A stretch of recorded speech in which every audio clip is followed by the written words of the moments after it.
All right, let's talk more about this tech bubble that many people are saying. Many market watchers out there claiming Facebook's IPO is the sign of the next tech bubble. Well, is it? Ari Zoldan, the CEO of Quantum Networks, a service and product provider for the wireless industry, here with us now. You know, it was the dot-com bubble back then. I was a journalist reporting on it, writing all about it, followed every single one of those stocks. Is it the same? No, it's very, very different. I keep getting this question over and over and over again. It was 10 years ago. People had a business plan. They had an idea. There was no revenue model. Today, we're 10 years later, and we have 1 billion people staring at one specific website, Facebook. We have people on LinkedIn. We have people on Tumblr, and actually using the tools and using the services. I think the similarities come, though, with, you know, prior to the Facebook IPO, we heard revenues were decelerating. They still had revenues, though, much different than the dot-com eras. I agree. But at the same time, revenues decelerating, things are, like, looking shaky. GM drops out of the ad space. But everything is looking shaky. The whole economy right now. The IPO still had tons of frenzy and interest. Right. It was very exciting. I mean, this was, you know, for Generation X, Generation Y, this was really where to be, and everybody wanted a piece of it. But in terms of this being a tech bubble, you know, no, you can't look at 10 years ago and say, oh, you know, here we are again. You know, these are real businesses now. They're generating revenue, and they have some serious traction. I agree with you. And it's also the new economy. So this was, you know, what we're looking at here. We're looking at the railroads 100 years ago. Yes, but at the same time, I do think there's a need or a desire for the tech industry to pull us out of this malaise we're in. And it just doesn't seem to be doing it yet, does it? It takes time. It's going to take time. But all the innovation, all the entrepreneurship is going to come from technology. At the same time, though, you do have stocks like Pinterest, Tumblr, Dropbox, Spotify, arguably very overvalued, and all probably come in a market. Probably not overly valued, you know, maybe a bit, you know, but somewhat normal, too. There's a lot of hype.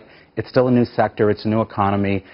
There's expectations. But listen, if Facebook came out of the gate, you know, with 5 or 6 times what it was priced at, we'd be very concerned, you know. But it ended up flat. So that's pretty much an indication that, you know what, the market's not overhyped. I agree with you. You could argue that deal was priced very fairly. Unfortunately, it was executed like garbage. Right. That's a whole other story. You know, it reminds me of the Netscape IPO. That happened in 1995, though. And we didn't burst for another 5 years. Right, but nobody was on the web though. Also in 97, 98. We're now at, you know, we're in 2012 right now, and the market's entirely different. We're showing some of the IPOs that just came and went. Pets.com. You know, I remember the Globe.com at the time, largest one-day bounce. GovWorks.com. Heck, they made a movie out of that. It was such a mess.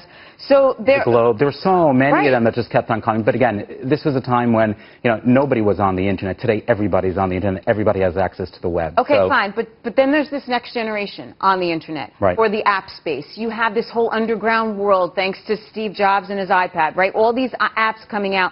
You also talk to venture capitalists, and they're sitting on money. They can't wait to invest it. There is a sense that something is going to explode soon enough. Could very well be the IPO market and create some sort of a little bubble. It's possible, but it may not be a bad thing, too. I mean, this economy really needs a kick in the butt. And maybe this is an opportunity for the tech sector to step up. So what do you think, then, is the next thing that's going to... I mean, you're in wireless. What's taking us to the next level? It's going to be broadband. It's going to be 4G, because everyone's building these services. They're all building the applications. They all have the iPads. Everyone's talking about speed right now, right? They're on 3G. They want 4G. They want faster broadband. They want premium broadband. I think it's going to be access. So if it's broadband, it's smartphone usage, and this brings me back to Facebook. Do you think they could figure out a way to monetize revenues on the phone? There's no doubt. I mean, 900 million people staring at it. Coming back to that number, though. There's no question they will. You know, it could be ad, it could be it could be a premium social media service. It's going to be checkouts. It's going to be e-commerce. I mean, you know, this is the 800-pound gorilla. This is the GM of today.